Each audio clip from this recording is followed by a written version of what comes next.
Ingat Nur Aini dulu kerja jadi kuli angkut cantik, nasibnya kini indah pada waktunya. Masih ingat dengan Nur Aini, mahasiswi asal Kabupaten Pindrang, Sulawesi Selatan yang dulu viral lantaran nyambi bekerja sebagai kuli angkut semen? Nasibnya kini bak indah pada waktunya. Nur Aini pertama kali viral setelah videonya sedang bekerja mengangkut semen tersebar di media sosial. Nur Aini merupakan anak pertama dari 5 bersaudara.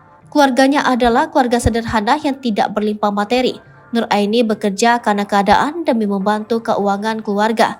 Ia bercerita sejak kelas 1 SMP melihat orang tuanya kerja hingga pulang larut malam. Sampai akhirnya Nur Aini merengek meminta ikut. Tak ayal hingga kini ia masih menggeluti profesi tersebut. Nur Aini mengangkut satu sak semen seberat 40-50 kg.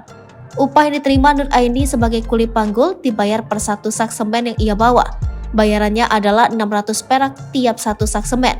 Jika dalam sekali bekerja Nur Aini mengangkut 850 sak, maka ia bisa mendapat bayaran sekitar Rp500.000.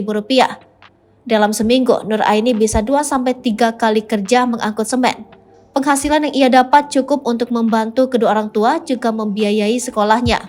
Nur Aini tercatat sebagai mahasiswi Universitas Negeri Makassar jurusan Pendidikan Guru Olahraga. Namun Nur Aini ternyata menyimpan cita-cita ingin menjadi Koat atau Korps Wanita Angkatan Darat. Cita-cita itu mendapat dukungan penuh dari orang tua. Cita-cita Nur Aini menjadi Koat nampaknya semakin dekat.